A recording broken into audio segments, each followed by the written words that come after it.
we're changing our silicon optimization point. And we're also changing our product design optimization point to reflect this also. And from Intel's perspective, that means an even tighter connection between the silicon teams and the product development teams. Now this one is just a refresher from what we shared in May. On the bottom axis, we're moving forward in performance. And if you look at a constant power or constant leakage, each node gives you an advantage there in performance. That's traditionally the vector we've gone on. But as we've continued scaling and paying attention to leakage and engineered Intel's process for some dynamic range, we've actually seen the opportunity to reduce leakage and address these new power constraints in the small devices like phone and tablet. And so we're increasingly setting up the optimization to do that. As we move from where we are today at 32 nanometer technology to the 22 nanometer with the Tri-Gate, we're getting the same, even more power reduction, more than 50% power reduction by picking the right optimization point at constant performance. Pretty phenomenal.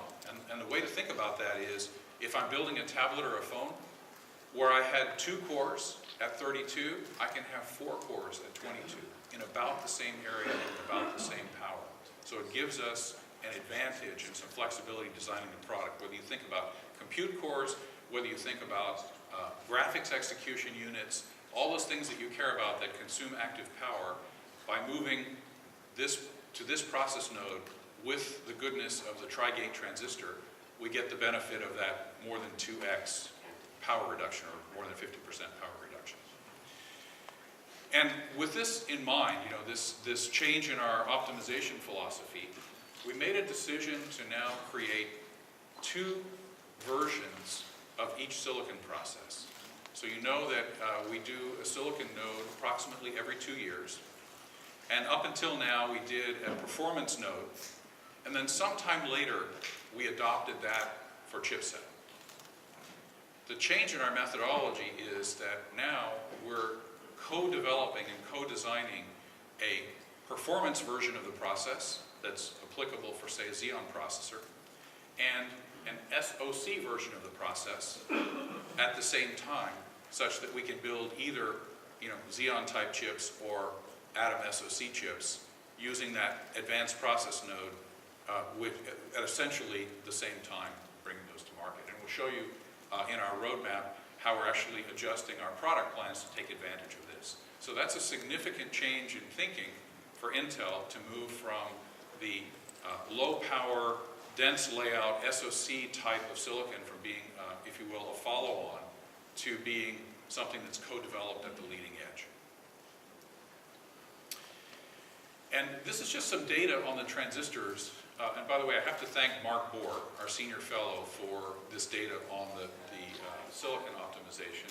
And a way of advertisement that Mark will have a tech insight later today to talk about all this in even more detail. But I'm using this just today to briefly indicate that we have 3 different kinds of transistors that we engineer in parallel when we're doing development. And this is some data from our 32 nanometer process, but it's the same kind of thought process that applies going forward to 22. So you see that we have here on the plot performance, which is a proxy. ID-SAT is the proxy of performance, is a current of the transistor. And then on the vertical axis, it's leakage. And we have 3 different classes of transistors. We have the logic high performance that you'd use for the speed critical circuits in a Xeon or Core design. You have the standard logic, and then you have a low power transistor that is at least an order of magnitude lower in leakage compared to our standard transistor.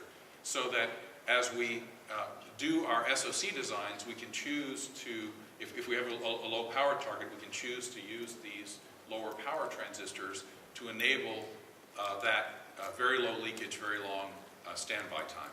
And we're actually using those for our SoC products for 32 nanometer for phone and tablet that are under development now.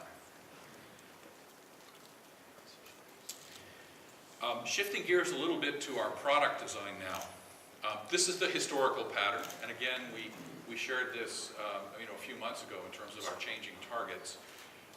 We had a notebook design target that began at 35 watts, and for the desktop, extended up to probably 65 watts for our normal product. And then we had a completely separate optimization point for Atom for SoC at 1 to 5 watt, roughly, on the power consumption range. And we've actually made a big decision internally, given this need for ultra mobility for the Ultrabook, to change our design point. We shifted, beginning with this Haswell product that Paul mentioned today, we shifted our design point to be centered at the 15 watt plus or minus a few watt range, so 10 to 20 watts for the new notebook target. And then we've broadened our SoC design target such that we have a range from less than a watt up to north of 5 watts for our SoC designs. So we've created the new flavors of process, and we've created the new design targets to ask our design teams to hit to build the products of the future.